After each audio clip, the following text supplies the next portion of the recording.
Köszöntöm Önöket, és természetesen köszöntöm vendégeinket is, Szetner Tamást, a hungaroringi pályabírók vezetőjét, és Weber Gábor állandó szakértőnket, tehát a nevek ma nem mennek, úgy tűnik. A mai napon egy kicsit rendhagyó lesz az adásunk, ugyanis mivel ilyen szorosan vannak egymás után a futamok, így nincs esélyünk arra, hogy Önöket egy magazinnal kápráztassuk el ezen a hétvégén. Úgyhogy ennek megfelelően a mai verseny előtt kezdjük azzal, hogy mi történt az előző versenyen. Forma 1-es pályafutása során először rajtolhatott az első helyről a finn Kimi Räikkönen az elmúlt hétvégi Európa nagydíjon. Mellőle Michael Schumacher, a második sorból pedig Ralf Schumacher és Montoya vághatott neki a váratlan fordulatokat hozó Nürburgringi versenynek. És akkor elindulnak Räikkönen, jól csipi el a rajt pillanatát, Michael Schumacher betagozódna mögé, Ralf Schumacher ott ért mögé, Ralf Schumacher bejött Michael Schumacher elé, Barrichello a negyedik helyen, és bejön-e Barrichello a Renault és a Williams elé? Igen, Barrichello gyönyörűt rajtolt, és ott lóg Schumacher nyakán. Hú, de eljött Ralf Schumacher és Kimi Räikkönen. Räikkönen edzés elsősége nem taktikai húzás volt a csapattól, a McLaren Mercedes egész egyszerűen gyorsabb volt a Ferrarinál, amit bizonyított, hogy a 26. körig Räikkönen magabiztosan vezette a versenyt. Räikkönen! Hát megadta magát a McLaren! Räikkönen tehát az első helyről adta fel a versenyt, így csak a pálya széléről nézhette, hogy hány pontot veszít Michael Schumacherrel szemben. Schumacher! Hát mi történt? Montoya megérkezik Michael Schumacherre, Montoya ott van, Schumacher a külső ívre húzódik, cikázik egy kicsit, Montoya ott van, fogja a pozíciót, kívülről beakaszt, Michael Schumacher lekocolja, előrébb volt Montoya, itt van előrébb, és Michael Schumacher bánja. Én is ugyanazt tettem volna, mint Montoya, ha a külső íven vagyok.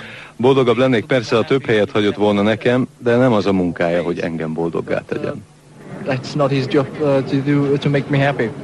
Az ütközés a 43. körben történt, de Schumacher folytatni tudta a versenyt, és végül az 5. helyen ért célba, szerezve ezzel értékes 4 pontot Räikkönen nullájával szemben. Ráadásul Coulthardnak is köszönetet mondhat, aki 2 körrel a futam vége előtt Schumacher elől esett ki.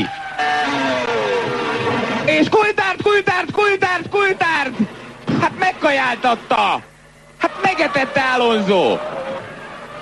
Érkezik, be akar húzódni szélárnyékba, bang, és érzi, hogy sok. Alonso sokkal korábban fékezett, mint az előző körökben. Amit tettem, az vészhelyzetben volt. Nem előzni akartam, hanem az ütközést kellett, hogy elkerüljem. Hirtelen megragadt az autója az út közepén, amire én nem számítottam. A telemetria adatai kimutatták, hogy jó néhány méterrel hamarabb kellett nekem is fékeznem, mint ahogy azt korábban tettem azon a részen. Alonso vagy azért fékezett hamarabb, mert műszaki gondjai voltak, és másképp nem tudott befordulni, vagy mert a pozícióját másképp nem tudta volna megtartani. A verseny vége felé problémáim voltak a hátsó gumikkal, így a köridőm sem volt már túlságosan jó. Valahogy azonban meg kellett védjem a pozíciómat, hogy befejezhessem a versenyt a 4. helyen.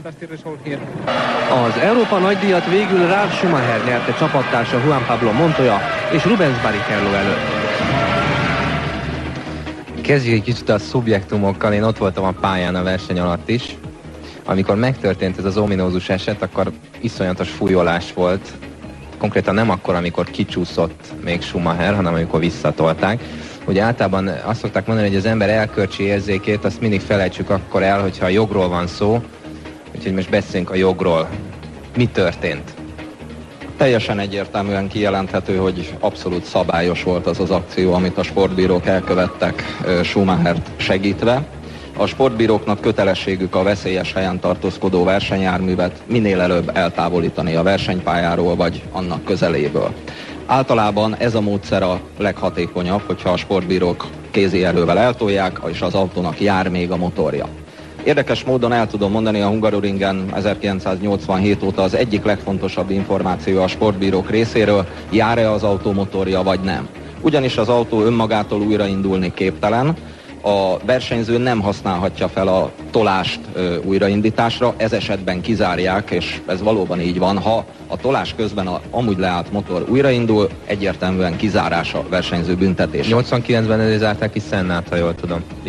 Így van.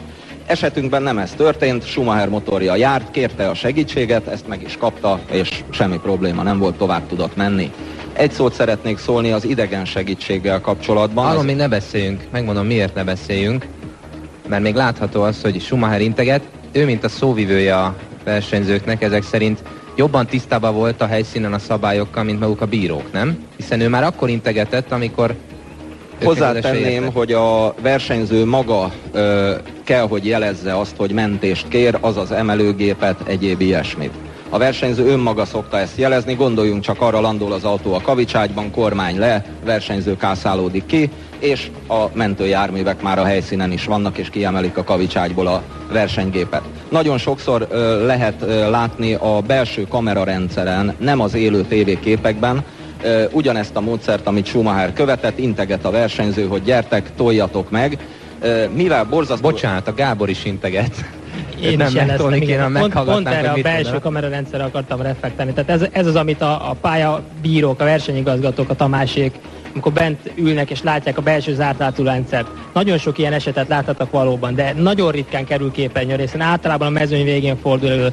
Tehát ilyen eset, ami Schumacherrel előfordult, nagyon-nagyon ritka, és mi is az emlékeinknek, ha hittünk egy picit a múlt héten, ugye a Robival, amikor rögtön azt mondtuk, hogy szabálytalan, hiszen mi 1988-ra emlékeztünk, amikor Monzában Ayrton az utolsó előtti körbe lekörözés közben megpördült, és fölakadt a kavicságy szélére félig a kerékvetőre, és pörgő kerekekkel kiesett a versenyben. Neki is járt még a motorja, és nem tolták be. Tehát rögtön ez ugrott be nekünk, és ennek kapcsán mentünk el abba az irányba, hogy valószínűleg ez is szabálytalan lesz. Úgyhogy nem tudom, hogy milyen esetben van az, amikor visszatolják ilyenkor, és milyen, amikor nem. Ehhez még azt hozzá szeretném tenni, hogy föntről a toronyból a Charlie Whiting, a race director, rendezvényigazgató az, aki eldönti, hogy ilyenkor végső esetben mi történjen. A bírók elkezdik tolni az autót, és látható, hogy ez nem fog sikerülni. Charlie Whiting minden további nélkül mondhatja azt, hogy állj, emelőgép, kiemeljük az autót, nem tolunk. Köszönöm szépen, most nézzük meg, már ugyan elkezdtünk beszélgetni róla, de nézzük meg, hogy mi történt még egy olyan apró mozzanat, ami azért nem is olyan mellékes, amikor visszatolták Schumachert. Megérkezik az a bizonyos emelőgép, ott futnak hárman. És általában vannak olyan fotók, aminél az ember utána veszi észre rajta az UFO-t, legalábbis, hogyha van ilyen, hogy UFO. A lényeg, hogy ott megjelenik valaki, aki feltételezéseink szerint valószínűleg a sofőrje annak a járműnek, ami kiemelte volna elvileg az autót, de hát oldalról kezdi el tolni a kocsit, ami, ha jól tudom, akkor teljesen szabálytalan. Ez volt számunkra, elnézést Tamás, és aztán folytathatod, ez volt számunkra egy másik olyan momentum, ami az idegen kezűséget, vagy az idegen segítséget úgy véltük, hogy bizonyítja, hiszen rövid nadrágba, pólóba befut valaki, és lázas munkával segíti a pályabírókat visszatolni Schumachert a pályára. Tehát nem voltunk teljesen biztosak abban, hogy ez mennyire volt jogos, hogy mennyire minősül például pályabírónak. Annyit szeretnék ezzel kapcsolatban elmondani, én nem feltételezem, hogy egy versenypályára a Forma 1-es verseny idején bárki idegen, aki nincs oda beosztva, bekerülhetne. Ez az úriember is, én nem valószínűsítem, hogy ő a vezetője volt ennek az emelőgépnek, inkább egy kezelő, segítő, aki ugyanott ült az emelőgépben, mint a vezető, azért az emelőgép vezetője nem fogja elhagyni az emelőgépet. Egy probléma van, és ezért a pályát meg is fogják büntetni, hogy nem viselte azt a megkülönböztető mellényt, ami számozott, névre szóló megkülönböztető mellény, hogy később azonosítható legyen a személy. Úgy tudom, hogy bekapcsolódnátok ti is a beszélgetésbe, szólni a Gyula és Palik László. Igen, sziasztok. Azt mondtad éppen az előbb, Tamás, hogy nem igazán tételezett föl, hogy idegen ember bekerüljön a pályára. Menjünk már el Hockenheimbe, ahol föl alá rohangáltak verseny közben egy darab néző, tehát nem tömegével. Tehát azt gondolom, hogy igenis be lehet jutni egy Forma 1-es versenypályára, ahogy a tavalyi tapasztalatok is ezt mutatták. 2. Még egyszer kérdezem, rövidgatjába, fehér trikóba, mit keres valaki egy versenypályán, és tologatja a kicsúszott versenyjárművet? Én azt gondolom, hogy ennek alapján nem fogalmazható meg egyértelműen, hogy ez szabályos vagy szabálytalan manőver volt. Elfogadom, egy járómotorú autót a lehető leggyorsabban vissza kell küldeni az aszfaltcsíkra, hogy folytatni tudja a versenyt, vagy a veszélyes helyről elmenjen. Azonban ebben az esetben idegen kezűség megfigyelhető ezen a képen, pont, és minden más magyarázat véleményem szerint. Teljes mértékben egyetértek, annyit szeretnék hozzátenni ehhez, hogy az FIA stewardjainak a tisztje lesz azt eldönteni, hogy ez az úriember, aki odaszaladt, ez valóban beosztott hivatalos személy volt, avagy nem. Köszönöm szépen, erkölcsi aggályainkra nem kaptunk választ, a jogi részét most már tudjuk a dolognak. Folytassuk Panisszal, aki 10. születésnapját ünnepli. Persze egészen pontosan milyen 10. születésnapját, az majd most kiderül. Kedves nézőink, pezsgő, torta és egyéb földi jók itt a Toyota Motorhome-jában. Nem születésnapot ünneplünk, de valami hasonlót, ugyanis Olivier Panis, a Toyota csapat francia pilótája éppen 10. idényét tapossa a Forma 1-ben, a csapat pedig egy kis fogadással kedveskedett neki, egészségükre és persze Olivier Panis egészségére. Először is nagyon szerencsésnek mondhatom magam, hiszen azzal foglalkozhatom, ami valójában a szenvedélyem. Hosszú évek óta része vagyok a Forma 1-nek, voltak ugyan mélypontjai a pályafutásomnak, de mindig megoldódott a probléma. A Forma 1 kitölti és jelentősen megnehezíti az életemet, de boldog vagyok, hogy ezt csinálhatom. Az egyetlen, amit elveszítettem, hogy nem lehettem a gyerekeimmel, mi alatt felnőttek. De hát kompromisszumot kellett kötni, a későbbiekben remélem ők húzhatnak majd hasznot ebből az egészből. Ő volt tehát Olivier Panis, akiről ráthattuk azt, hogy milyen boldogan ünnepelte a 10. születésnapját. Mi megköszöntünk téged itt, Szabó Róbert, állandó szakértőnk szintén a stúdióban. Egészen röviden egy kicsit emlékezünk meg arról, hogy ő azt mondta, hogy voltak kiemelkedő pillanatai a pályafutásának, vagy voltak mélypontjai inkább. Hát ő is azon versenyzők közé tartozik, aki azért meglepetéssel szolgálna akkor, hogyha valami különlegeset alkotna. Viszont vannak olyanok, akik szolgáltak meglepetéssel, a Minardisok egészen pontosan. Így igaz, hiszen ez az edzés, amikor ugye először történt az, amire titkon számítottunk, hogy ebben az új struktúrában még akár az is megtörténhet, hogy 2 Minardi végez az élen, és úgy kezdhetjük. Ez igazán akkor lenne nagy szám, hogyha persze a mai edzésnek lenne ugyanaz a végeredménye, de kezdetnek ez sem rossz, tehát azt mondom, hogy ez így rendben van. Minden esetre meglepő, hogy ők így tudtak koncentrálni. Hogy mennyire tudtak koncentrálni, az most kiderül egészen pontosan, mert hogy megnézhetjük, hogy mi is történt az időmérő edzésen. Következzen tehát az összefoglaló. Gyakorlatilag egy 5 évvel ezelőtti eset miatt nem indulhattak a Bár Honda autói a francia nagydíj péntek délelőtti szabadedzésén. 5 évvel ezelőtt ugyanis a Bár csapat egy $3 millió tartozást halmozott fel az egyik partnerével szemben, amit máig nem teljesített. Csütörtökön kaptunk egy idézést a helyi bíróságra, amelyet a csapat vezetőjének címeztek, azaz nekem. Péntek reggel meg is jelentünk a nőveri bíróságon, ahol nem ismerték az ügyet, csupán végrehajtottak egy döntést, amely úgy szólt, hogy csapatunk törvénytelenül működik, miután ki nem fizetett adósságunk van. Az ügyvédeink papírokkal persze 10 perc alatt igazolták, hogy minden jogszerű a csapat körül. Számomra megdöbbentő, hogy a francia jogrendszer megengedi, hogy a bíróság egyoldalúan azonnal eljárjon anélkül, hogy értesítettek volna minket a kialakult helyzetről.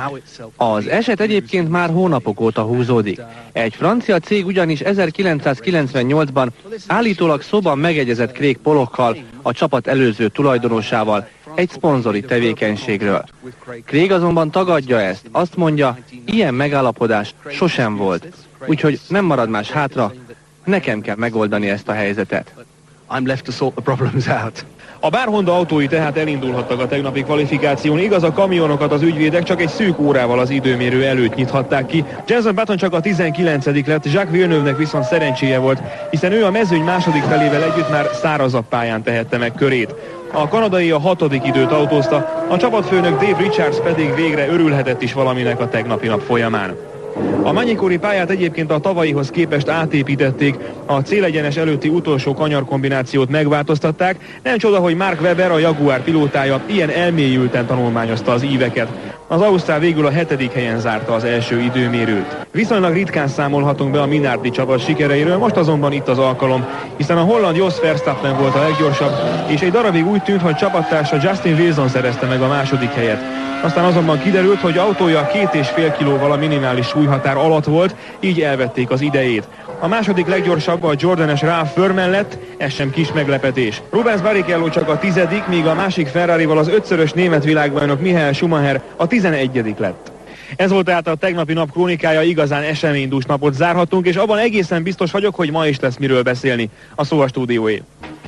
Abban mi is biztosak vagyunk, hogy lesz miről ma beszélni, úgyhogy tartsanak velünk, mert hogy rövidesen következik tehát az időmérő edzés. Csak a kedves nézőket a helyszín, tehát a Magny-Cours pálya, a képen pedig a brit Justin Wilsont láthatják, aki el fogja kezdeni a második időmérő edzést. Végül is tehát ugyanúgy kezdődik az időmérő edzés, ahogy ezt megszokhattuk az elmúlt versenyeken, hiszen egy Minardi, azaz Justin Wilson fog kigurulni elsőként a pályára, pedig sokáig úgy volt, hogy Wilson a második időt autózta a tegnapi napon, de ahogy hallhatták az összefoglalóban, ez a Minardi 2,5 kilogrammal könnyebb volt a mérlegelésen, a minimum súlynál, ami ugye 600 kg a Forma 1-es versenyautóknál, és ezért Justin Wilson idejét végül elvették, és miután nem volt ideje, az utolsó helyre sorolták, ő kezdheti tehát meg a mai időmérő edzést. Egyébként a Minardi azzal magyarázta az ügyet, hogy az utolsó pillanatban döntöttek úgy, hogy az esőgumikat leveszik, és száraz pályára alkalmas gumikkal engedik ki Wilsont a pályára, és miután a száraz pályára alkalmas gumik súlya könnyebb, mint az esőgumiké, elfelejtették ezt kiegyenlíteni benzinnel, üzemanyaggal, és ez volt az oka annak, hogy 2,5 kilogrammal könnyebb lett a Minardi, tehát nem szándékosan csaltak, hogy úgy mondjam, hanem egész egyszerűen egy kis hiba csúszott a számításokban. Itt láthatják majd a sorrendet, hogyan fognak kijönni a versenyzők. A meglepetés azért maradt, hiszen a másik pilótája a Minardinak, Jos Verstappen maradt az élen. Ő lesz tehát az utolsó, akit a mai időmérő edzésen láthatunk, hát egy kicsit szokatlan a látvány, majd azt a vége fele láthatjuk, hogy Verstappen fejezi be az edzést, de hát tegnap az időmérő edzés végére teljesen felszaradt a pálya, és ezt az előnyt ki tudta használni a Minardi.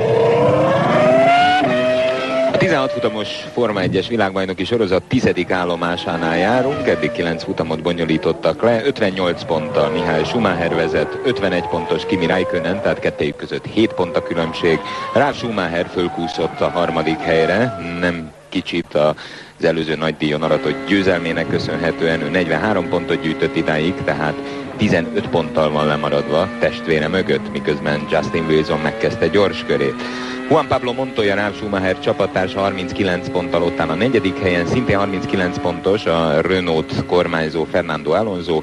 A hatodik, mindösszesen csak a hatodik Rubens Barrichello a maga 37 pontjával, tehát így áll az élmezőny. 9 futammal a világbajnoki sorozat megkezdése után Justin Wilson részidejét látjuk az első mért ponton. A verseny egyébként 70 körös lesz, a 4411 méter hosszú francia Manicuri pályát 160 méterrel hosszabbították meg erre az évre, tehát ez 4571 méter hosszú most jelen pillanatban. Érdemes az alapidőt megnéznünk, hogy Justin Wilson és a többiek idejét ahhoz tudjuk majd hasonlítani. A második mértponton 53.578 Wilson részideje. A rekordot edzésen Juan Pablo Montoya tartja, tavaly állította fel 1 perc 11,98 másodperc, 98 másodperccel, tehát 1:11.985 teljesen pontosan az az idő, amit Juan Pablo Montoya autózott. Ehhez érdemes nézni Wilson idejét, aki beér a célegyenesbe. 1:19.619. Paul Stoddard az nem véletlenül bólogat, neki ez nagyon tetszik ez az idő. Én azt gondolom, hogy ez az idő ez még jócskán fog javulni, miután a többiek kijönnek a pályára, hisz ez az idő majd 8 másodperccel rosszabb, mint Juan Pablo Montoya tavalyi rekordja. Ma reggel volt ugye 2 szabad edzés már, amelyet teljesen száraz pályán tartottak, és ott Ralf Schumacher volt a leggyorsabb, közben itt láthatjuk Jenson Button. Ralf Schumacher volt a leggyorsabb, aki 1:14.966-os időt autózott a ma reggeli szabad edzésen, mögötte pedig Montoya lett a második, tehát a Williams BMW-knek nagyon úgy tűnik, hogy fekszik ez a pálya, hiszen tavaly Montoya volt a pólban, tavaly előtt pedig Ralf Schumacher. Hát ebből az időből lehet majd számítani valamit, olyan 1:14-1:15-ös időt jósolhatunk a reggeli szabadedzések alapján, ami esetleg elég lehet a pole pozícióhoz.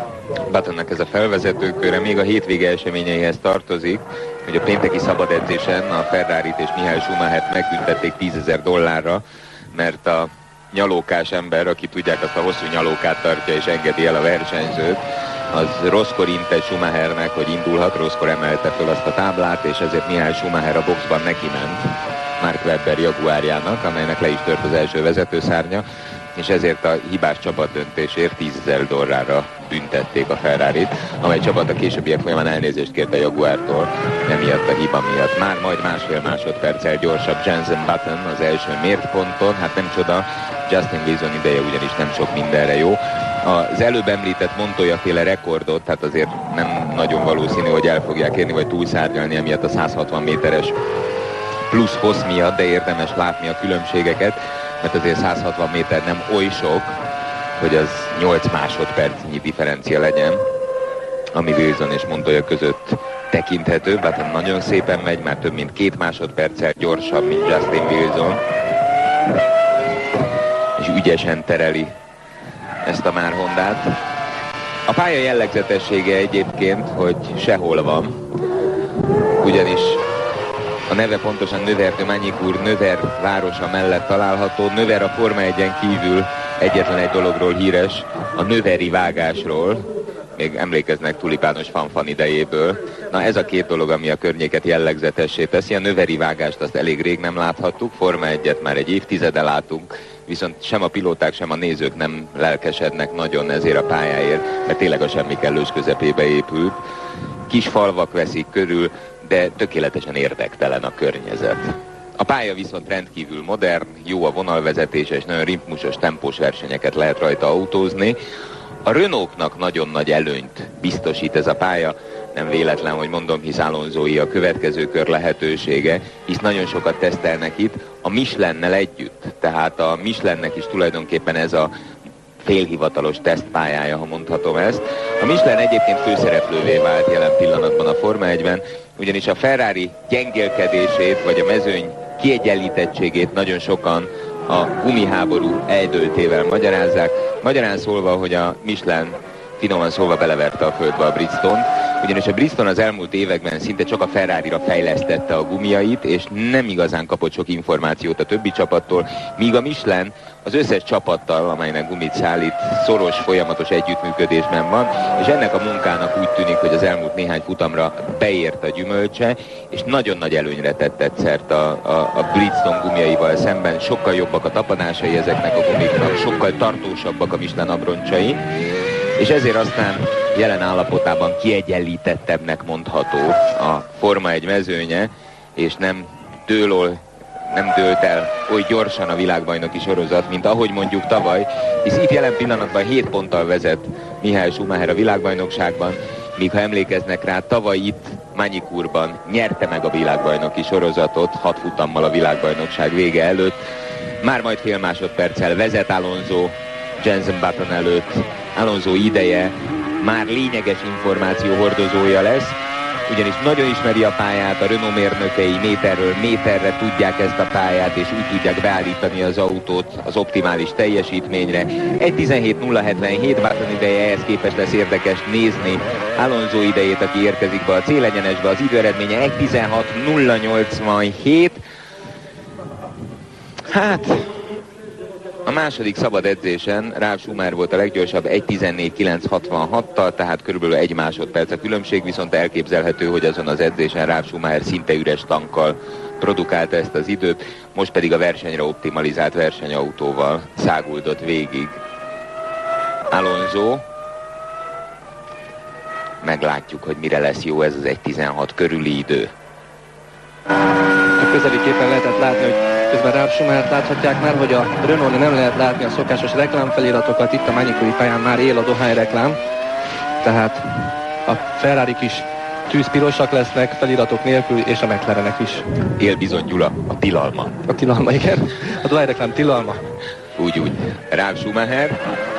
A Williams az egyetlen autó egyébként, amit ez igazándiból nem az egyetlen, de a vezetőcsapatok közül az egyetlen autó, amelyet ez nem zavar, hisz ők jó néhány éve elkezdtek rászokni nem dohány típusú reklámokra, készülvén azokra az évekre, amikor tiltott lesz a dohányreklám. Na nézzük Ralf Schumacher teljesítményét Alonsohoz és Buttonhoz képest.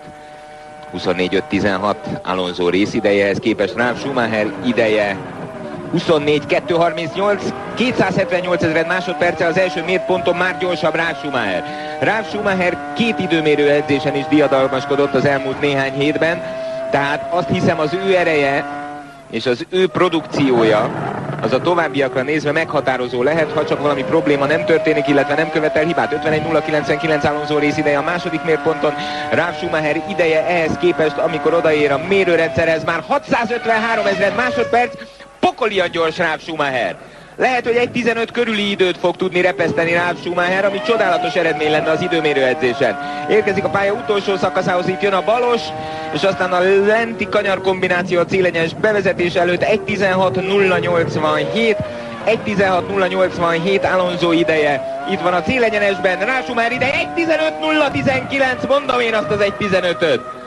Ha itt egy gyönyörűt autózott, Flavio Briatore mosolya nem őszinte. Nagyon fekszik ez a pálya a Williams BMW-knek, ezt kijelenthetjük, nem csak azért, mert megnyerték a reggeli szabad edzéseket is, hanem ahogy már említettem, tavaly Montoya volt az első rajtkockában, 2001-ben pedig Ralf Schumacher itt szerezte meg pályafutása első rajtkockás pozícióját 2001-ben, tehát az elmúlt 2 évben domináltak itt a Williams BMW-k az időmérő edzésen. Pöpec Ralf Schumacher produkciója az elmúlt néhány hétben, és jön Kimi Räikkönen, a kihívó. Tavaly majdnem nyert itt, Magny-Courban. 5 körrel a vége előtt egy buta hiba, egy apró megcsúszás elvette tőle élet első futamgyőzelmét, aztán ezt az örömöt megélhette már idén. És szorosan ott lohol Michael Schumacher nyakában. Ebben az évben Räikkönen vagy a topra ugrott edzésen, ott volt az élmezőnyben, vagy a mezőny után kellett indulnia, mert túl gyors akart lenni és hibát követett el. Az előző nagydíjon megszerezte élete első pole-pozícióját. Nézzük az első mérponton Räikkönen idejét. 37 000 másodperc összesen a különbség Räikkönen és Ralf Schumacher között. Ez szinte semmi. Ez szinte semmi. Jön a második mérpont Räikkönen számára. Eddig hibátlanul ment Räikkönen. Pokoli tempót diktál Kimi Räikkönen. És ez még mindig nem a 2003. évi McLaren Mercedes. Még mindig nem az az autó, amire már oly régóta várnak a McLaren Mercedes versenyzői, Räikkönen és Coulthard. 54-45, 167 000 másodperccel Ralf Schumacher még mindig vezet. Räikkönen még csak a második, Ralf Schumacher ideje nem véletlenül gondoltuk azt, hogy mértékadó lehet. Räikkönen jelen pillanatban a második. Nézzük, 1.15.019 Ralf Schumacher ideje a célban, ehhez képest Räikkönen mit tud produkálni, ott van a pálya utolsó szakaszában. Az utolsó kanyarkombináció, itt a célegyenes, az ideje fél másodperccel rosszabb. Húj, de gyorsat ment Ralf Schumacher. De nagyot ment Ralf Schumacher, pedig hibátlan volt Räikkönen köre.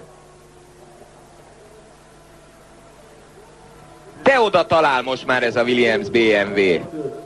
De oda talál. Montoya nyert Monte Carlóban, a Nürburgringen Ralf Schumacher nyert, halmozzák a polpozíciókat, és egyre stabilabb, egyre fixebb a teljesítményük. Ralf Schumacher a mezőny egyetlen olyan versenyzője, aki egyébként minden futamon pontszerző helyen végzett az élmezőnyből. Lefutott az első 5, most rövid szünet, és aztán jövünk vissza, a szünetben pedig Balázs, tiéteké a szó. Köszönjük szépen! Ahogy láttuk és ahogy elhangzott, a BMW abszolút domináns lehet itt is. Persze azért ez még kevés ahhoz, hogy ezt így kijelentsük, de hogy érzitek? Hát Ralf teljesítményében mindenképp az is szerepet játszik, hogy most borzasztó nagy lelki tehertől szabadult meg azzal, hogy ennyire jó szerepet az elmúlt versenyek, és hogy nyerni tudott a múlt héten Nürburgringen. De miért volt rajta a lelki teher? Mert tényleg ő az egyetlen, aki az élbolyból minden versenyen pontszerző volt a hát azért, ha csak belegondolsz az évelejében, hogy indult neki az éveleje, amikor még kapta azt a bizonyos levelet Frank Williams-től, hogy picit szedje össze magát, tehát nagyon hátul végzett, nem jött neki össze, nem érzett rá az egykörös edzésnek az ízére, hogy hogyan kell magát föltüzelni egy mért körrel. Most úgy tűnik, hogy viszont ezt most már szépen egész jól megszokta az év közepére. És van egy olyan lelki plusza, ami nagyon fontos, az, amikor az embernek úgy megnő az önbizalma, hogy ez bizony tizedeket jelent a pályán, mert minden olyan dolgot megmer csinálni, ami esetleg akkor, amikor kételkedik magában, rosszul jöhet össze egy kanyarban vagy egy pályán. Én most minden a fejében tökéletesen összeáll, bízik az autóban, bízik a csapatban, egyszerűen szalad úgy a szekér, hogy mindent megenged. És ilyenkor ezt ki is kell egyébként használni, ez egy jó hátszél, ezt nem szabad elengedni. És úgy gondolom, hogy Ralf lehet egyébként megint csak ennek a hétvégének az az ember, akit a többieknek majd meg kell verni, pontosan emiatt a mentális előnye miatt most. Kezdjük kicsit majd a múlt évet, amikor azért köztudomású volt, hogy a két BMW-s pilóta nincs túlzottan oda egymásért. Nem hiszem, hogy most lényegében változott volna a viszony köztük. Most Ralf, akinek a 19-re mindig alsó jön, tehát most egy kicsikét úgy tűnik, hogy neki kedvez a szerencse. De azt azért mondhatjuk, hogy Montoya érezhette magát ugye a két egyenlő közül az egyenlőbbnek igen, a ő volt az első előtt, az és ez azért most egyenlők változik. A teljesítményben változik, hát várjuk meg az év végét, hogy melyik pilóta hány pontot fog szerezni. Most inkább arról szól itt majd a fáma, hogy Montoya milyen időre lesz képes, de hogy egész hétvégén most Ralf volt a jobb kettőjük között. Nagyon kíváncsian várom én is, mint hogy azt is, hogy Alonsónak ez az ideje véleményem szerint jó lesz, hogy majd a végén hova képes besorolni a spanyol pilótát. Raikkonen. Én Lacival ellentétben úgy látom, hogy egy egész pici hiba volt a kör végén. Az utolsó kanyar, az egyik új, amit átépítettek az új résznek az egyik kanyarjából picit rosszul jött ki, és azon a szakaszon 3/10 másodpercet eldobott. Tehát az utolsó szektorban végül is ott maradt 3/10. Nem hiszem, hogy ez az autó közti különbség az elsősorban vezetői hiba lehetett. Ennek ellenére nem tudta volna Raikkonen, ha ez nincs ez a hiba, akkor sem tudta volna Ralf Schumacher idejét megverni, viszont közelebb lehetett volna hozzá. Talán majd Coulthard ideje árulkodhat a McLaren képességeiről, de hát ugye Raikkonen általában jobban megy edzésen, mint Coulthard. Köszönöm szépen, vissza is adom a szót Palik Lászlónak és Szolnár Gyulának, ugyanis újabb Renault a pályán. Jarno Trullit láthatják, ahogy a felvezető körben halad. Trulli autójáról nem csak a szokásos reklámfeliratok hiányoznak, hanem a bukós isakja is más a megszokottnál. Jarno Trullinak ugyanis van egy holland barátja, aki megkérte Trullit, hogy hadd csináljon neki egy új dizájnt a bukós isakra. De Trulli azt mondta, hogy rendben van, erre az egy futamra fölveszte ezt az új sisakot, ezt láthatjuk majd Trulli fején. Kíváncsian nézhetjük, hogy vajon szerencsét hoz-e Trullinak az új sisakfestés, hiszen az elmúlt két versenyt Jarno Trulli nem tudta befejezni. Egyébként azt mondta Trulli, hogy csak ezen az egy versenyen hordja az új festésű sisakot, aztán visszatér a régihez. Jarno Trulli, aki a tegnapi napon csak a 15. időt tudta autózni, ő is még szinte teljesen vízes pályán volt kint, és ez volt az oka annak, hogy ő is és Alonso is ennyire hátulról kezdheti a mai edzést. Itt jön majd a pálya új szakasza, itt ez a bizonyos jobb kanyar, és innentől tulajdonképpen új vonalvezetése van a pályának. Itt régen volt egy lassító, és abból egy szűk jobbos fordult rá a célegyenesre, ezt azonban itt kiegyenesítették, és ez az új kanyar kombináció, ami ráviszi a versenyzőket a célegyenesre. Jarno Trulli pedig ebben a pillanatban megkezdte mért körét. Nézzük az első mért ponton.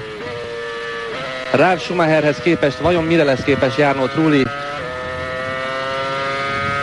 aki az időmérő edzéseken rendre jól teljesített az elmúlt években. Edzésmenőnek is szokták becézni Trullit, íme az első mértpont. 298 ezred másodperccel lassabb, mint Ralf Schumacher. 298 ezred, ami Alonso idejéhez képest, hogyha azt nézzük, szerintem olyan nagyságrendileg ott van Alonso idejénél Trulli. Az lesz az érdekes, hogy a két Renault egymáshoz képest mit autózott jelen pillanatban Ralf Schumacher, Raikkonen, Alonso, Button és Wilson az első 5 sorrendje, miután ők edzettek el eddig. 54-45, ha itt 6/10 körül lesz a különbség, így van, valamivel több mint 6/10, akkor ugyanazt a tempót autózza idáig a második mértpontig, mint saját csapattársa Alonso. Itt néhány század vagy néhány ezred lesz, ami dönt Alonso és Trulli között. Alonso tehát jelen pillanatban a harmadik, vagy a negyedik hely jár Trullinak, hogyha nem követel hibát.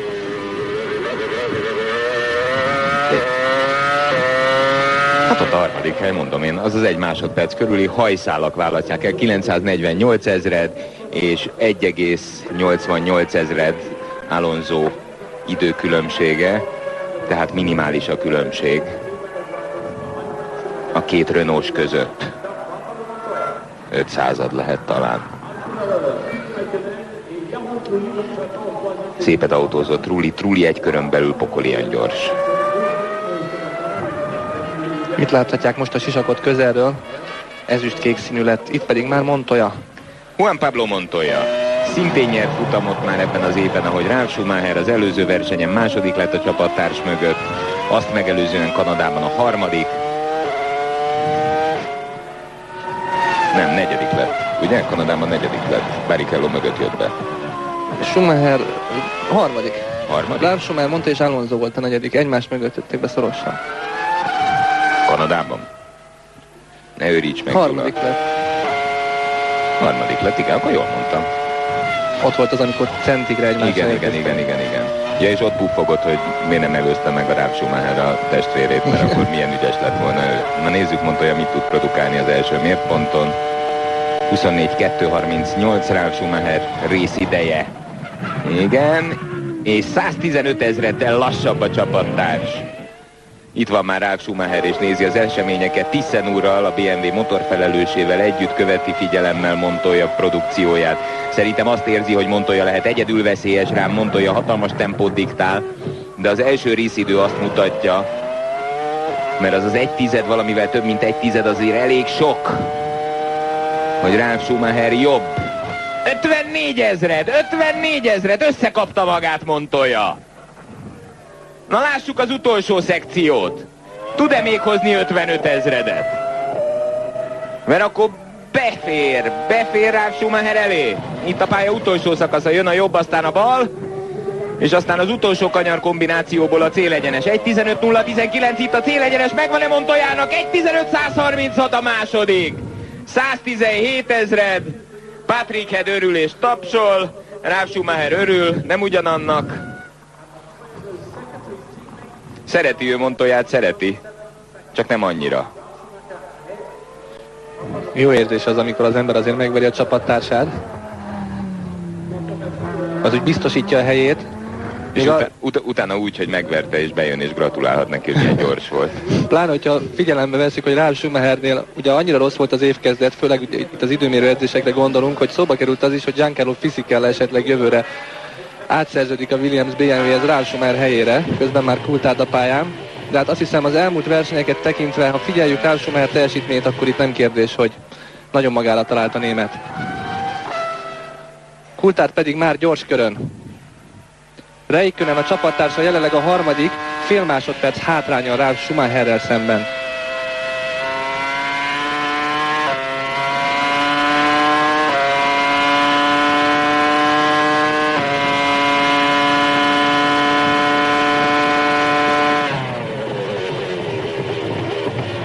Két tized a különbség, sok. 1/10 volt bő, 1/10 volt Montoya hátránya az első szekcióban Ralf Schumacherhez képest, ehhez képest plusz 1/10 Coulthard teljesítménye. Ott van egyébként Räikkönen idejének a közelében, tehát a két McLaren Mercedes hasonló tempót autózik. Valamivel jobbat ment, egy hajszállal Kimi Räikkönen az első szekcióban. Ugyanaz az idő, mint Räikkönenén. Nagyon ott van Räikkönen környékén. Nagyon ott van. Harmadik, negyedik hely, ami David Coulthardnak kinéz jelen pillanatban. 1.15.019. A két Williams BMW az élen, Räikkönen a harmadik, és David Coulthard a negyedik. Egy hajszállal a csapattárs mögött. Tehát a harmadik, negyedikből a negyedik lett. Két Williams BMW, két McLaren Mercedes és két Renault az első 6 helyen jelen pillanatban. Az izgi részéből még a Ferrari van hátra.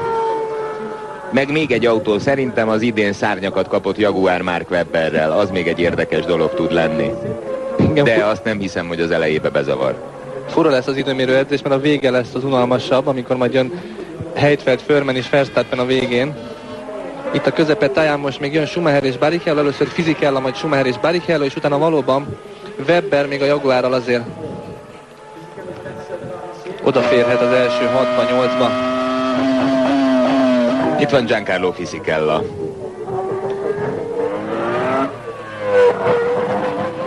És őt fogja követni Michael Schumacher, majd jön Rubens Barrichello. Fisichella itt a tavalyi verseny nagyon csúnyát bukott, és nem is indult a versenyen. Elvitték orvosi vizsgálatra, és úgy látták jobbnak, ha nem indul el a tavalyi francia nagydíjon. Ez volt a helyzet Fisichellával.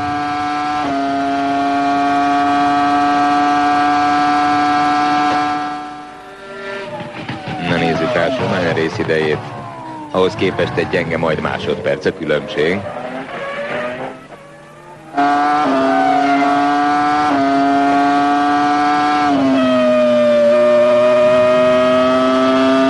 Jelentős a produkció, amit Fisichella előállít, jóval gyengébb az autója, mint a többieké.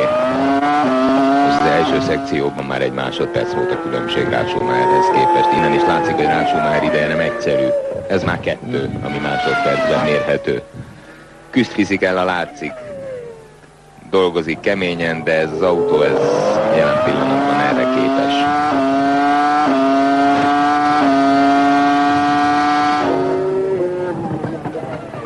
Ez olyan 1.17-1.18 körüli idő. Itt elfogyott egy kicsit ebben a kanyarban a Jordan. Majd 3,5 másodperc a különbség. Ez egy használhatatlan idő. Ralf Schumacher nem nagyon ideges emiatt. Itt fogyott el az autó.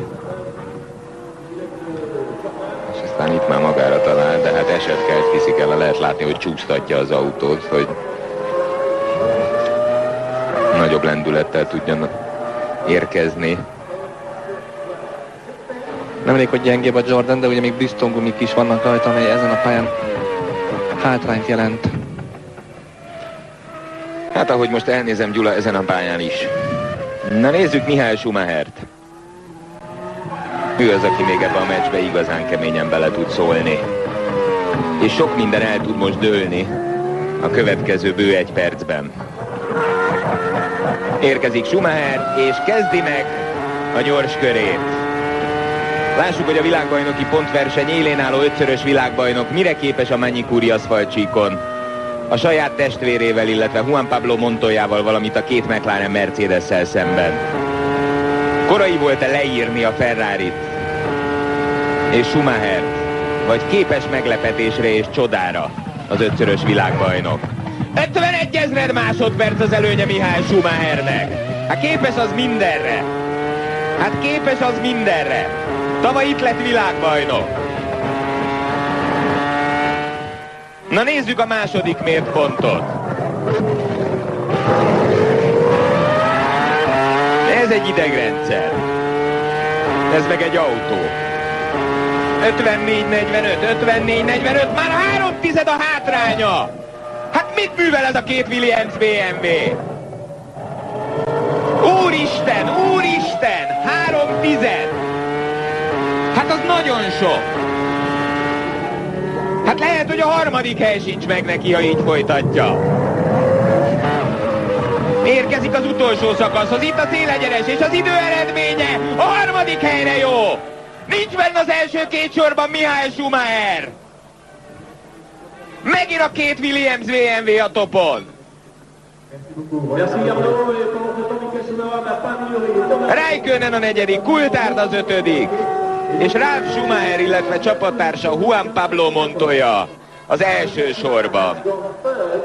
És pillanatokon belül kiderül, hogy mennyi ebből a produkcióból a Schumacher hatás. Jön ugyanis Rubens Barrichello ugyanezzel az autóval, ugyanezekkel a kerekekkel. Hát ha jól gondolom, nem fér be az első 4-be.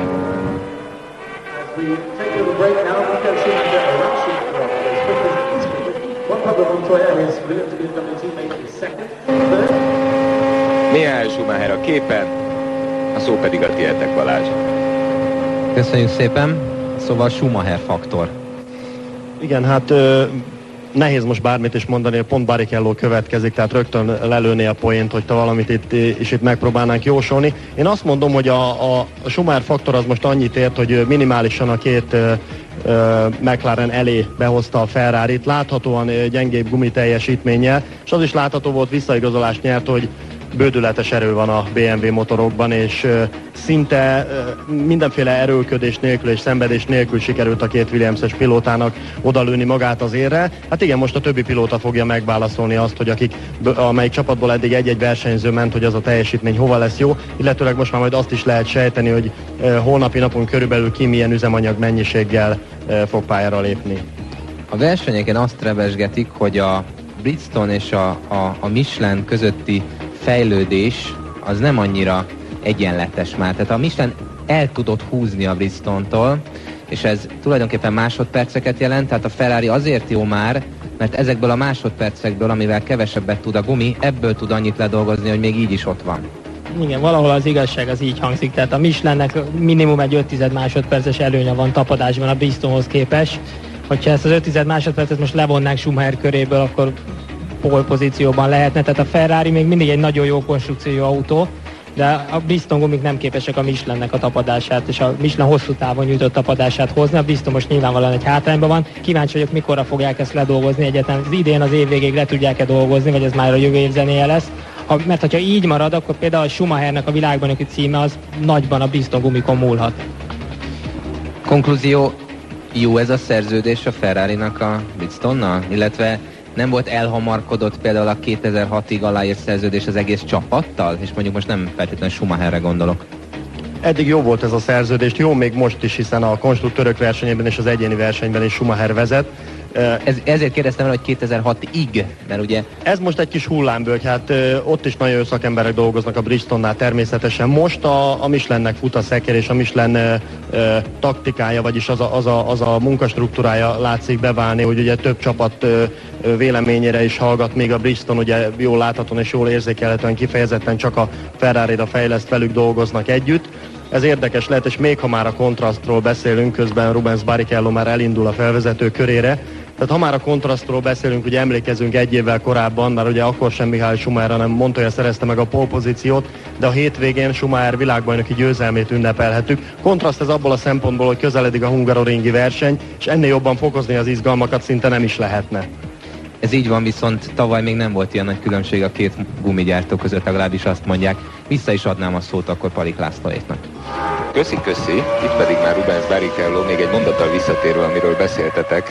Azt gondolom, hogy nem szabad külön kezelni a gumit, ugyanis mintha egy picit az az érzésem lett volna, hogy egy ilyen apróságon, mint a gumi, el lehet bukni egy világbajnoki sorozatot, legalábbis én azt éreztem abból, amit mondok.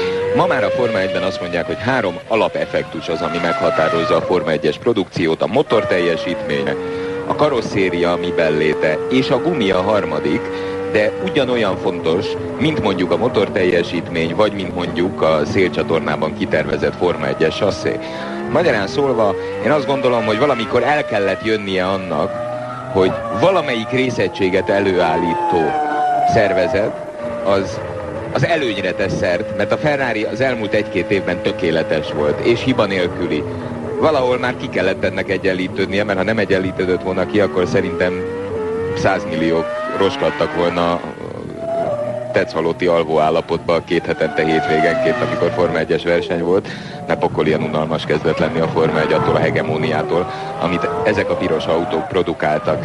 Természetesen ez egy csodálatos termék volt, csak a verseny szempontjából lett nagyon egyoldalú. Most azonban teljesen mindegy, hogy ki nyer alapon, izgalmas a világbajnoki sorozat. Nézzük Rubens Barrichello teljesítményét, hogy tudja izgalomban tartani továbbra is azokat, akik kíváncsiak a holnapi versenyre. Tehát a csapattársa 3. helyre érkezett meg a Ferrarival. Nézzük Rubens Barrichello-t az első mértponton, ahol 54 000 másodperccel volt gyorsabb Ralf Schumachernél Michael Schumacher. Ehhez képest Rubens Barrichello ideje 188 000-del már lassabb, mint Ralf Schumacheré. Itt még 54 000-del jobb volt Michael Schumacher, tehát itt Michael Schumacher az első ponton már több mint 2 tizedet adott a saját csapattársának. Aztán 358 000 volt a különbség már a második mért ponton Michael Schumacher és Ralf Schumacher között, Ralf Schumacher javára. Na, ehhez képest Rubens Barrichello, ha tartja ezt a tempót, akkor majd fél másodperccel kell lassabbnak lennie, mint Ralf Schumacher. 7 tized, pokolian sok! Hát itt van az a Schumacher faktor. Itt 358 000 volt a különbség Ralf Schumacherhez képest. Több mint 3 tizeddel lassabb Rubens Barrichello a mértponton. Nem fér be az első 4 helyre. Nem fog beférni az első 4 helyre.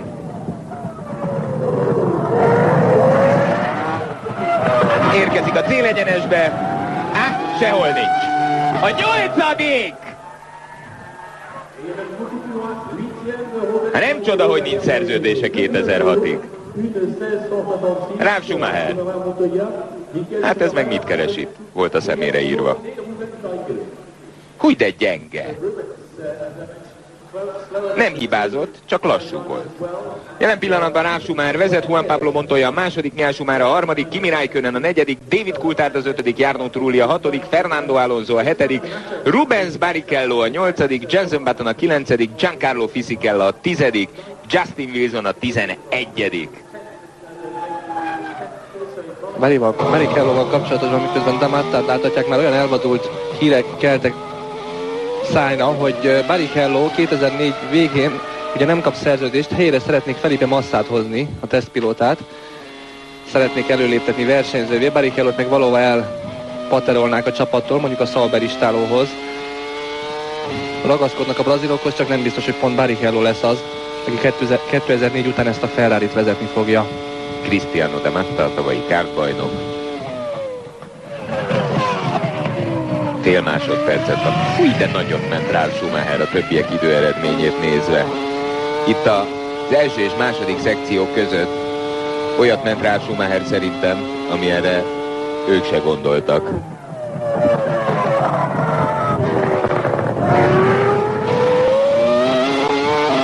Ez idén rá Schumachernek a harmadik polpozíciója lehet. És ez is mutatja, hogy a Williams BMW nem kicsit talált magára. Az a Williams BMW, amit a nemzetközi sajtó halálra szapult az év elején, hogy nincs kész az autójuk, sehol nem tartanak, butáskodnak. A BMW ki akar szállni a Williamsből, mert nem tud Williams úr és Patrick Head autót építeni. Hát nem felejtették el. De Matta ideje a 9. Barrichello mögött jött be Anderson úr, a Toyota csapat mindenható feje. Tulajdonképpen Damatta idei szerződtetése azért elgondolkodható, hogy egy olyan csapathoz, amely fejlődésben van, miért kell egy olyan pilótát hozni, aki a pályák nagy részét nem ismeri. Damatta ugyanis itt is folyamatosan arra panaszkodik, hogy nem ismeri a Manicuri pálya vonalvezetését, holott egyszer már versenyzett itt 96-ban, Forma 3000-ben, de akkor még más volt a pálya vonalvezetése, szóval, hogy miért kellett akkor Damattát szerződtetni, hogyha fejlődni akarnak, miért nem esetleg egy tapasztalt Forma 1-es, Forma 1-ben már sokat eltöltött versenyzőt hoztak a csapathoz. Elmondom a szerintem lévő megoldást erre, hogy a mezőny egyik legjobb tesztpilótáját és legrutinosabb versenyzőjét az éppen 10 éve Trencen, Forma 1-ben versenyző Olivier Panis szerződtették, aki jó ideig a McLaren Mercedesnek volt a tesztversenyzője. Pontosan erre a célra, amit te mondasz, hogy be tudják lőni a vasat, és leszerződtették a Toyota egyébként már évek óta dédelgetett kicsinke kedvencét, Cristiano de Mattát, akit viszont pokolian gyorsnak tartanak, csak ez az autó még annyira sincs kész, hogy valamilyen gyorsaságát is kihasználja, és így aztán botladoznak az eredmények tekintetében. Heinz-Harald Frentzen. Mert azt a logikát követték, amit te mondasz, hisz van egy vérprofi tesztpilótájuk, és az előző évben viszont csak tesztpilótájuk volt, Szálló és McNish személyében. Most legalább behozták Mattát, hogy az majd gyors lesz. Na nem. De Matta gyors volt a kártban, csak itt nem ismeri a pályákat, ez a probléma vele. 7/10 a különbség, de nagyot autózott rá Schumacher, édes Istenem. Hát ez nagyon sok, kérem szépen. Tehát az első mértponton 7/10. Ez is ilyen 2 másodperc körüli idő lesz, amivel megveri Frentzen.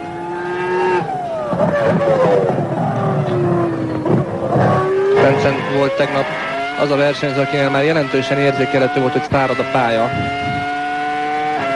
Most egyébként a Williams BMW csomagja tűnik ténylegesen a legerősebbnek. Nagyon erős a versenyzők csapata, Montoya és Ralf Schumacher. A 2 legígéretesebb tehetsége tulajdonképp a Forma 1-nek. A gumi, a karosszéria, hisz Williams úr sem felejtett el autót építeni, és a pokolian gyors és könnyű BMW motor atombiztos csomagot hoz össze. Ott van 2,5 másodperc. 11. Frentzen.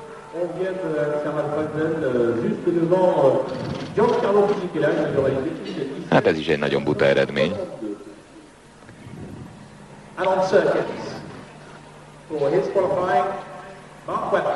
Egyelőre az első 9-ben csak a 2 Ferrari van ott a Bristolos csapatok közül, tehát sajnos itt a gumi az tényleg elviszi az egész hétvégét, úgy tűnik, legalábbis egyelőre. De hát azért ez a Michael Schumacher sem véletlenül 5-szörös világbajnok, szóval láttuk Barrichello teljesítményét, ami egy kellemesen közepes 8. helyre fabrikálta oda Barricellót, ehhez képest Schumacher benyöböszölte magát a 3. helyre. Ami úgy tűnik, hogy jelen mezőnyben nem egy egyszerű feladat, de megint ott van a rajtrácson a húsdarálóban, mert mögötte a 2 McLaren Mercedes. Itt pedig még egy titkos gyors, Mark Webber személyében.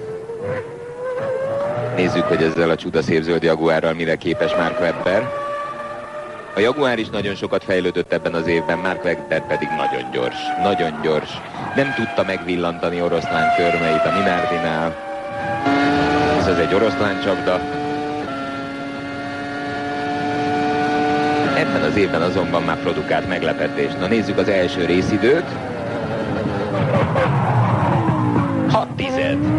Gyorsabb, mint Frentzen. 6/10-del lassabb azonban, mint Ralf Schumacher. Viszont gyorsabb, mint Barrichello. 1/10-del az első mértponton.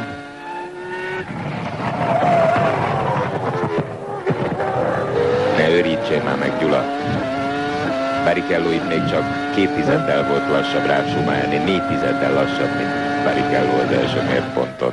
A második mérponton 2/10-del lassabb, mint Barrichello. Itt volt 7/10 igen, volt. itt A volt második ponton volt 7/10. Igen. Ott még csak 2/10 volt a differencia. 188 ezred volt, emlékszem, 54 ezred volt amivel bejjebb volt Schumacher. De lassabb, de nem sokkal. 1-2 tizeddel ez csak lassabb. Hát, a 9. 10. hely. 9. Igen, 1/10-del kapott ki Barrichello-tól. Pont mögé jött be. Na hát ahhoz képest, hogy ez a Jaguar, amely ebben az évben kezd valamilyen autóformát ölteni, és javul, és ez a Ford motor is egyre jobb, amit dohog benne, és ahhoz képest, hogy mi a Ferrariról beszélünk, amit az év elején még úgy gondoltuk, hogy nem lehet agyonütni se, ahhoz képest ez egy kitűnő teljesítmény. Ja, de Webber azért itt okozott már meglepetés. Brazíliában emlékezünk vissza, ott a 3. helyre rajtolt például. Itt tényleg jó az ausztrál. Itt jön Villeneuve, és a kiszabadított versenyautó a lefoglalás után. Tulajdonképpen a két bárhondás versenyző, Villeneuve és Button tényleg szó szerint 1 órával a első időmérő edzés előtt juthatott az autó közelébe, és ezért akárhogy is vannak adatok az elmúlt évekből, azért ez komoly hátrány volt. Villeneuve csak az esőnek köszönheti, hogy itt ennyire előkelő helyen van. Hát mit művelt múltkor? 1 héttel ezelőtt esett kell, és élethalál harcot vívott a két Minardival. Fél másodperc a hátránya, hát ez ugye 8.-9. hely környéke, ez is inkább 9. 6/10 volt a hátránya Mark Webbernek Ralf Schumacherhez képest, és ő most a 9. Button figyeli az eseményeket. Na nézzük csak a második mérpontot. Ja, felejtsék el, amit mondtam. Itt már összeszedett annyit, amennyit az életben nem lehet ledolgozni. De jössz a viszonttal. Azt akartam mondani, hogy Button több mint 2 másodpercet kapott Ralf Schumachertől, ehhez képest most Villeneuve azért jobb lehet. Kap 1/8. Nem jó ez az autó, az a baj. 1/9 kapott. Sok. Egyébként Villeneuve kedvetlenül is jött ide, azt mondta, hogy ha a Nürburgringen ezt produkálták, akkor itt Magny-Coulon pláne ne számítson senki semmiféle jóra. Körülbelül ugyanaz lesz a helyzet, mint az Európa nagydíjon. Mármint a bárhondával.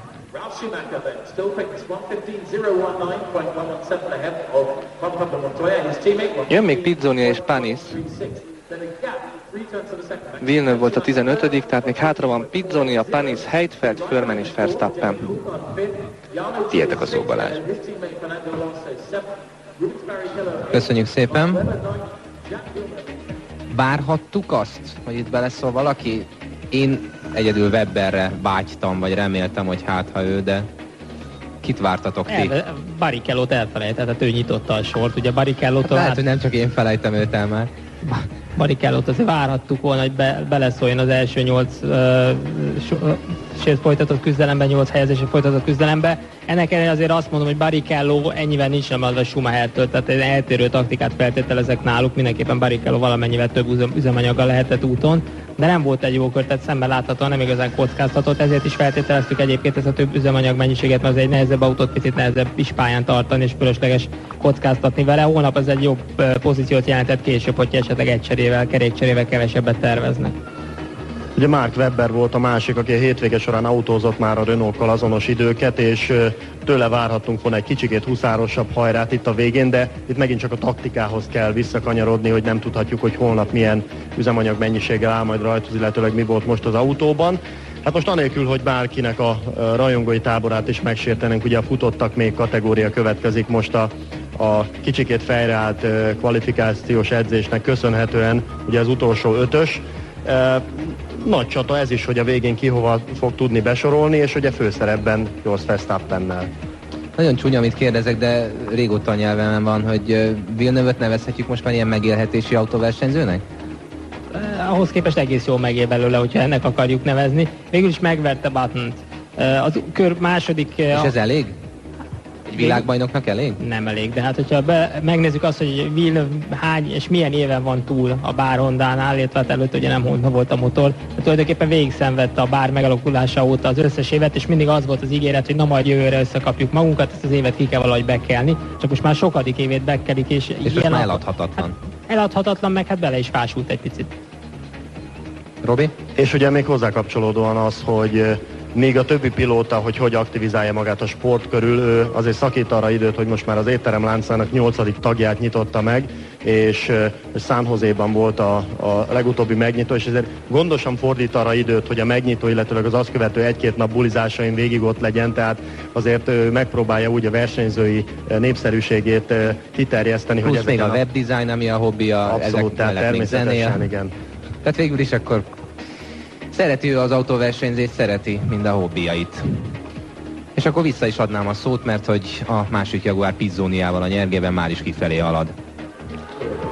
Így van, kezdi a felvezetőkört, viszont én még visszakapcsolódnék Weber Gábor barátomhoz. Gabi, te számoltál üzemanyag mennyiségeket eddig? Vegyed fel a mikrofonodat szépen. Fölvettem a mikrofon, nem, hát így fejben abszolút. Én azt tudom elképzelni, akkor így nagyon, amit így fejbe itt összeraktunk hirtelen, hogy talán a két Renault és Barrichello egy 2 kerékcserés megoldásra utazhat, és a mezőny eleje pedig egy 3 cserés taktikát próbál majd holnap követni. Ez most egy nagyon-nagyon friss jóslás, tehát lehet, hogy holnap teljesen más fog történni. Én egyébként abból próbáltam kiindulni, hogy megnéztük ugye Briatore arcát, amikor a 2 Renault befutott az 1 másodperces hátránnyal, és bizony én azt vettem rajta, hogy örülsz, tehát nem bánatos volt az 1 másodperc hátrány miatt. Ha ebből indultok ki, akkor ez talán jelentheti azt, hogy a Renault egy picit más taktikán van, és hogy a Barrichello és Schumacher közti sebességkülönbséget, időkülönbséget megnézve, kétlem, hogy ez csak a Schumacher faktornak betudható különbség, ez inkább szerintem benzinmennyiség elsősorban. Igen, ez azért érdekes, mert én nem akartam magamnak se elhinni, de amikor még ti beszélgettetek Barrichello előtt, emlékszel, és Barrichello jött ki a felvezető körére, akkor a vezető mérnöke állt vele szembe, és csak egy pillanatra lehetett látni, hogy így mutatja Barrichello-nak, hogy lassan, tehát ne rohanjon. Na most általában egy időmérő edzésen, ha azt mutatják a versenyzőnek, hogy ne rohanjon, az azért van, mert valamit tudnak, amit mi nem tudunk. Tehát elképzelhető, én is ezt éreztem, de mondom, magamnak sem mertem bevallani, de ha ti már ilyen bátrak voltatok, akkor én miért ne tegyem hozzá, hogy minthogyha 2 taktikára lenne beállítva, 2 Ferrari. Csak azzal meg az a kis problémám van nekem, hogy mivel a Bridgestone gumi egy kicsit gyengébb, mint a Michelin, ahogy erről már beszéltünk, hogyha 3 taktikára vannak kalibrálva a kerekek, akkor 2 kerékcserénél milyen drasztikusan el tud fogyni az a gumi, és akkor meg az lehet a nehézség, nem Gabi? Ilyenkor a másik megoldás az ugye az, hogy egy keményebb keveréket választ, ami megint csak lassítja egyébként az edzés teljesítményét. Pontosan, tehát én ugyanarra gondoltam, akkor ezek szerint mint te. Na meglátjuk, mert ez még itt érdekes lehet, hogy hogyan tud előre ereszkedni Rubens Barrichello akkor egy más típusú gumival. Nagyon nehéz ezt kijátszani, ezt az árnyalatot, tehát ez holnap kiderül. Pizzonia ideje, a második mérponton 1,3 másodperccel lassabb, mint Ralf Schumacher ideje. Hát igen, az sok.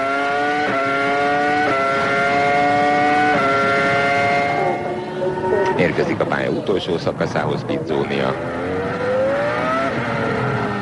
Aki szinte jó lenne, ha elkezdene étteremláncot nyitni, sokat segítene a Jaguaron ezzel. És a 10. helyre gurul be Pizzonia. Pont a csapattárs Webber után. Kikapott 6 tizeddel Webbertől. Na itt viszont nem valószínű, hogy más a stratégia, hanem Pizzonia már többször bizonyított, hogy körülbelül ennyivel lassabb Webbernél. Hát itt 2 dobott el, vagy 3 ennél a féktávnál, amit itt láttunk. Tegnap egyébként kibabráltak vele nagyon a csapatból, mert ő már úgy ment ki, hogy száraz volt a pálya. Ennek ellenére úgy döntött a csapatfőnök, illetve a csapatvezetőség, hogy Pizzoniát kiküldik esőgumival, közben itt van Panis. Na ennek megfelelően Pizzonia jó lassú volt, csúszkált a pályán keresztbe, hasul, úgyhogy nem tudott jó időt autózni tegnap sem. Szegény kicsi Pizzonia. Na nézzük Olivier Paniszt. Damatta, a csapattársa, a 12. Ehhez képest ezt érdekes Olivier Panis teljesítménye. A Toyotának egyébként a másik úgymond Forma 1-es francia pálya. 4/10, ez nem egy rossz eredmény ahhoz képest, amiket a többiek futottak Ralf Schumacher idejét tekintve. A másik Forma 1-es pálya Le Castellet, ahol Magnyik úr előtt rendeztek Forma 1-es futamokat, a tesztpályája, ugyanis a Toyota meg is vette Le Castellet, és ott van a fejlesztés főhadiszállása, ez az állandó tesztpályájuk itt Franciaországban. Na ez most egy érdekesebb információ lesz, 7/10, ez ott van Barrichello ideje környékén, tehát ez a 9/10 helyre jó ez az idő, amit idáig Olivier Panis autózott, Damatta 12. idejéhez képest, Damatta több mint 2 másodpercet kapott Ralf Schumachertől, ehhez képest Olivier Panis gyors. Ehhez képest Olivier Panis gyors. Ezt mondom, akár a 9/10 helyre is jó lehet ez a produkció, amit hát ott a 10. Gyönyörű. 10 éve van a Forma 1-be, 10. helyről rajtolhat.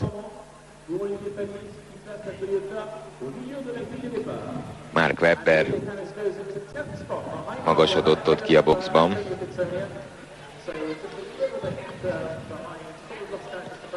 Ügyesebb ment Panis. Ügyesebb bizony.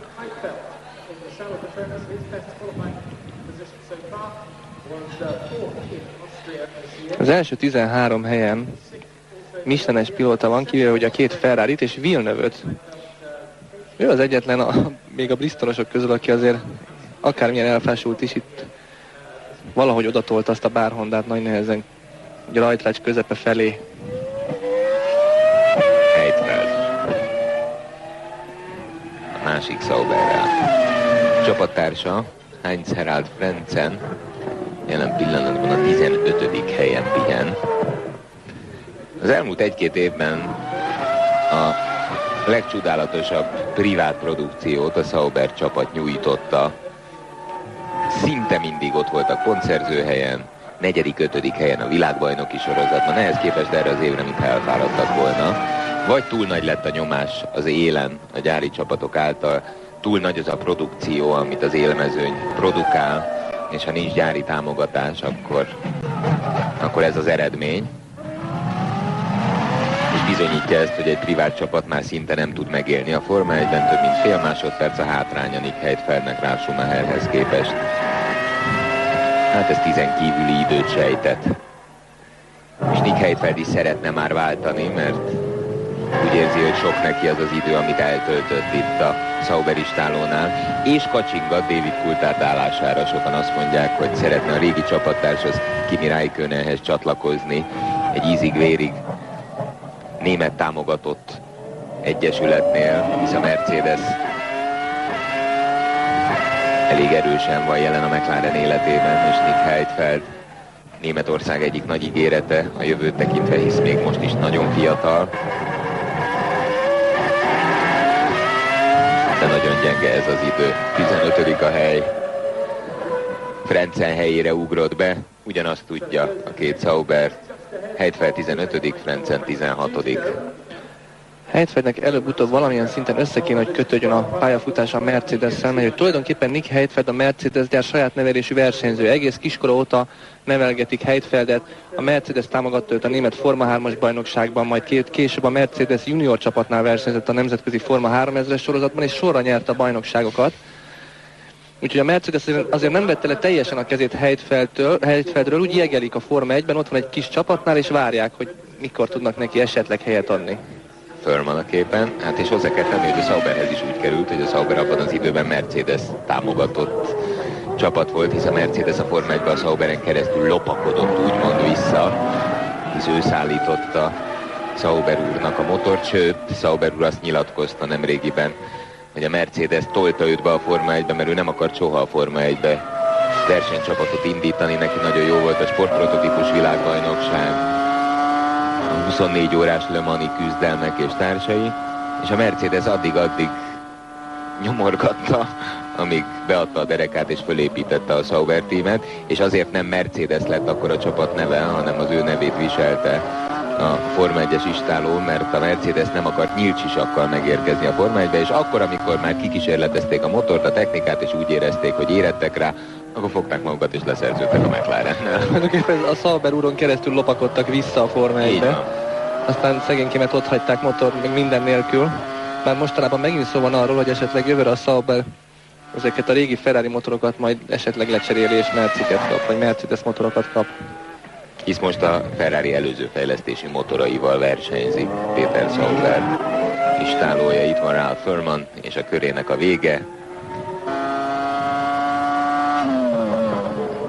Szerintem nem idegesíti halálra Ralf Schumachert a teljesítményével.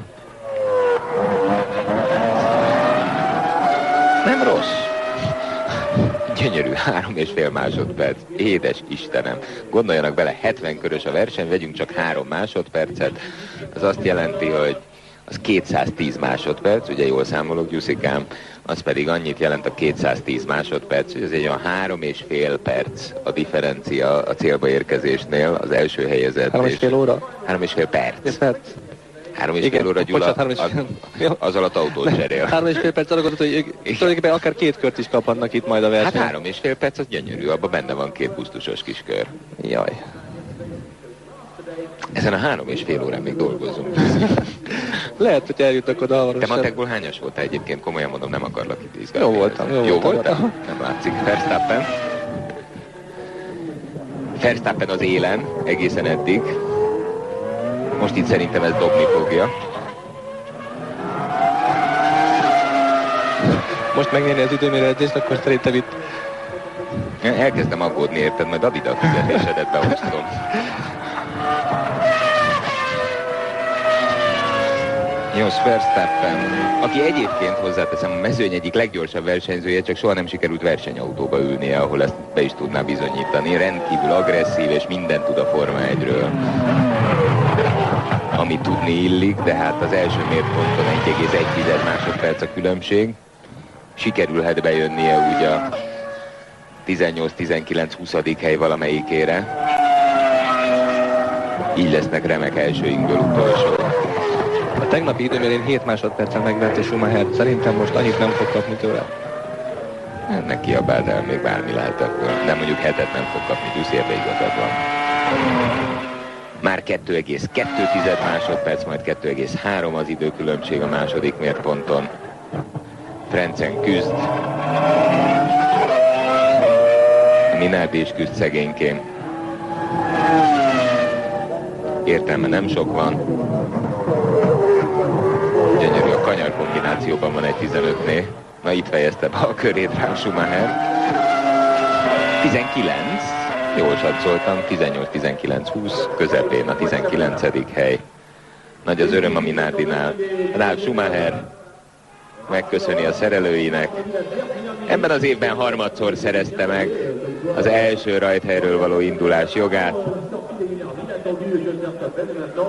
A Forma 1 jelenlegi egyik legnagyobb ígérete. Az a gyönyörű, kérem szépen, hogy a jelen Forma 1-ében, ha csak ezt a fiatalembert, Ralf Schumachert, vagy Juan Pablo Montoyát, vagy Kimi Räikkönent, vagy Fernando Alonsót nézem, nagyon-nagyon sok ígéret van, nagyon-nagyon sok, azt mondom, hogy gátlás nélküli trónkövetelő van, akik veszélyeztetni tudják az egyébként még ma is szinte verhetetlen, kitűnő formában lévő 5-szörös világbajnok Michael Schumacher pozícióját, és szerintem ez a gyönyörű, ami erre az évre történt, hogy a Forma 1 ismét színes lett, ismét gazdagodott érzelmekkel, ismét gazdagodott feszültséggel,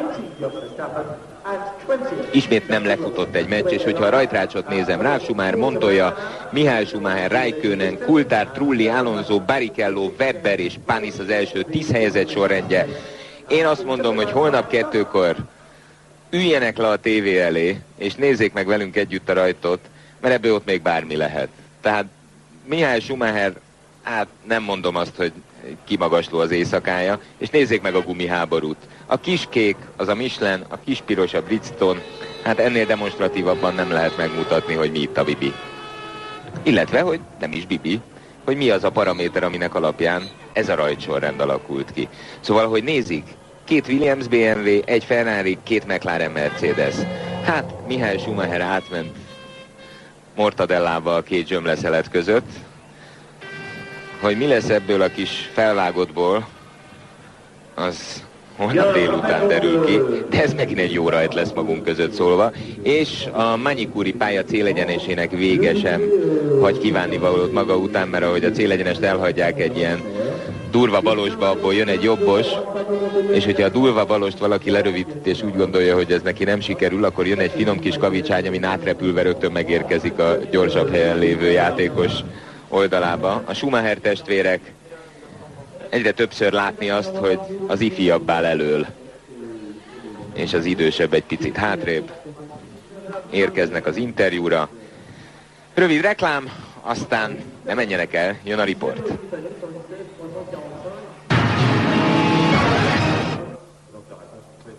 Itt a Manicuri pályabox utcáját láthatják, immáron üresen. Ilyenkor fölvonulnak a versenyzők a riport helyszínre. From the Mobil One Grand Prix de France, a warm welcome to our fastest 3 qualifiers. A Forma 1 Manicuri versenyt köszöntjük a 3 első helyezettet, Michael Schumacher, az elsősorban BMW Williams-szel, Juan Pablo Montoya és Ralf Schumacher. A harmadik pole helyett 4 versenyből gyorsan ment, megismertette a bemelegítő idődet, könnyűnek tűnt a dolog számodra. Az igazság az, hogy elég közel került Juan Pablo, tehát nem látszott túl könnyűnek. Tehát nagyon jó, hogy első és második helyre kerültünk, a csapat nagyszerű munkát végzett, és az is segít, hogy kicsit jobban mentünk, mint legutóbb. Milyen lesz a verseny, már ami a száraz időt illeti, mire lesz alapban képes? Ma reggel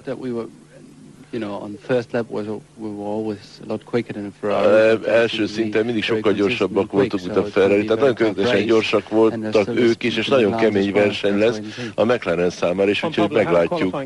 Juan Pablo, hogy ment az időmérő számodra? Meglehetősen jól. Ma reggel a kocsival nagyon jó tudtam, mert nagyon kényelmes volt, kellemes volt, igazán vezettem, nem kellett erőltetni a kocsit, csak mentem vele, ami az időmérőt illeti. Nagyon jól ment, és az első szektorban egy kicsit problémám volt, de utána a reggeli idő alapján minden rendben volt, tehát minden igazán jól ment, és tehát egyre jobban feljöttem. A leggyorsabb volt a második szektor. A második szektor nagyon jól ment, a harmadik szektorban is 3/10 javítottam a reggelhez képest, tehát sokkal jobb volt, és azt hiszem holnap igazán jó versenyautóm lesz. Michael, a hőmérséklet 36 fok volt, hatott ez a körödre? Nem vettem észre, alig hiszem. Azt hiszem, ez egy olyan változó volt, ami nem játszott jelentős szerepet. A hivatalos hőmérsékletben úgy jött el, amikor a nap kijön, akkor melegít, de hogyha árnyék van vagy felhő van, akkor lehűl egy kicsit a levegő, tehát nem hiszem, hogy rajtikon lehet a hőmérsékletet számolni. A jó formában látszottál a versenyre, talán javítani fogod a mai teljesítményedet. Egyetértesz, ezzel remélem igaza van, igen. Meg kell mondanom, a látványos incidensed ott van Pablo az előző verseny, most közel indulsz hozzá. Mire gondolsz a mai versenyen kapcsolatban? Nagyon közel kerültünk egymáshoz, és nagyon gyakran kerültünk közel egymáshoz, tehát semmiféle érzésem nincs ezzel kapcsolatban. Ez a verseny része, sőt, ezt várom. A Ferrari teljesítménye olyan, ami ennek várod ezen a hétvégén? Talán nem egészen nem, mert ez egy olyan pálya, amelynek jónak kellett volna lenni a kocsiaink számára. Mire gondolsz? Hol veszthettél? Nem vesztünk, a többi fiúk váltak nagyon erőssé, ez a lényeg. Na jó, akkor most arra kérem a versenyzőket, a saját nyelvükön szóljanak szurkolóikhoz, mi pedig kapcsoljuk a stúdiót. Köszönjük szépen. Rövidesen meg fogjuk majd nézni őket lassítva, hogy is mentek végig, de tényleg úgy érzitek, hogy hibátlant mentek? Bár Gábor azért azt mondta, hogy nem. De Ralf Schumacherre visszatérve, ő hibátlant ment? Ilyet kell itt menni? Ez az, amire tulajdonképpen Mihály Schumacher is utalt, hogy valójában ilyet kellett volna, hogy menjenek?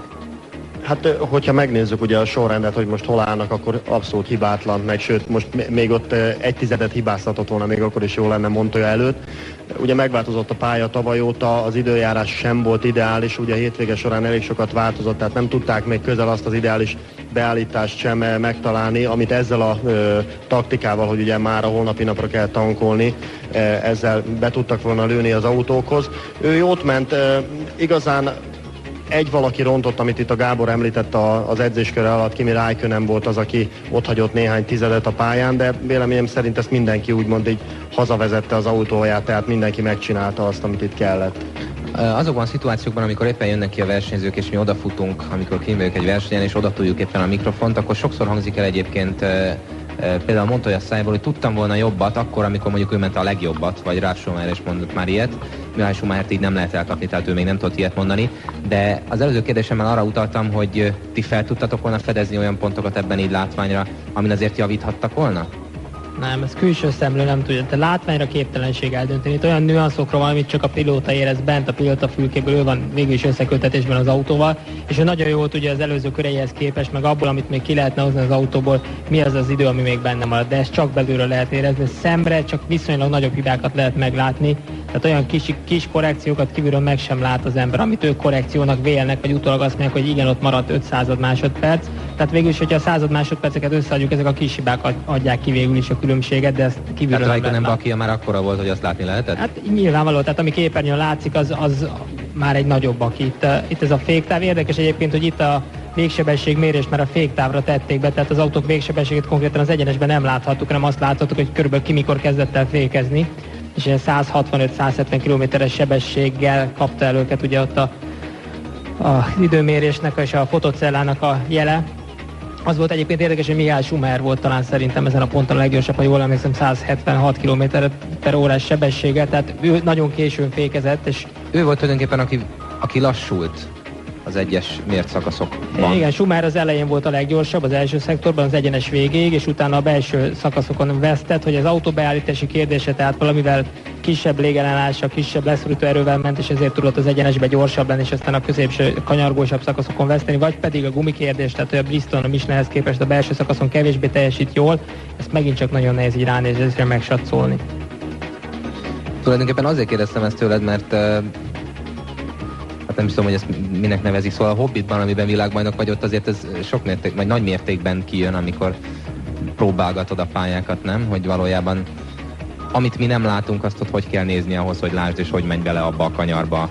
Hát ezért mondom azt, hogy ha belső kamerás felvételeket láthatnánk, onnan valamivel jobban eldönthető. Tehát miután azért a körök nagy részét, mint most itt Räikkönen, például ebből a kamerálásból semmit nem látunk, jól néz ki a sisakja, tehát ugye látjuk, hogy menet közben merre megy.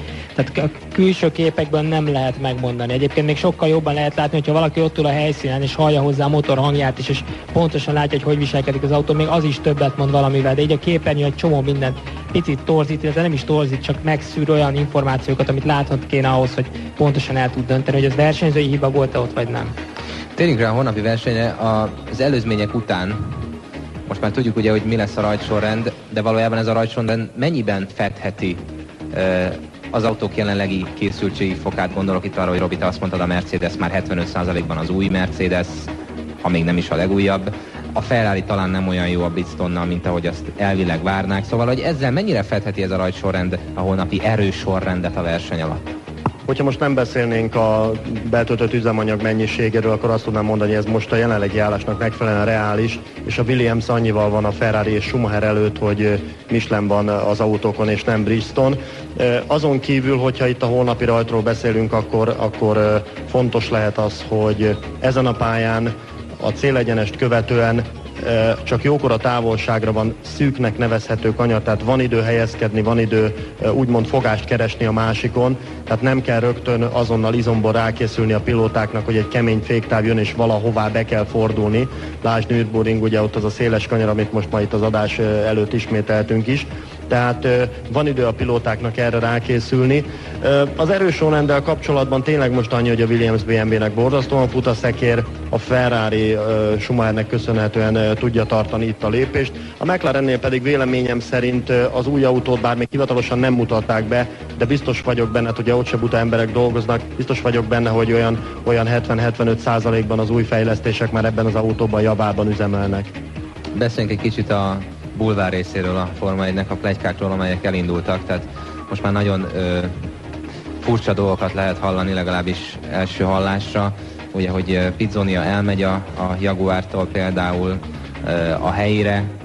Igen, Gábor, mondjad valamit mondani. Pizzonia ugye már május elején kifelé állt a szekérrúd, és akkor a barcelonai csapat barcelonai bakia miatt maradhatott végül is, tehát maradtak abban, hogy akkor most évvégéig marad, semmi gond nincsen, hiszen a csapat túl hamar szellőztette meg, hogy Pizzoniától megválnának, de valóban Pizzonia nem hozza azt a teljesítményt, amit kellene. Viszont azt is hallani, hogy Coulthard ülne az ő helyére, Coulthard helyére sok mindent hallani, hogy kiülhet.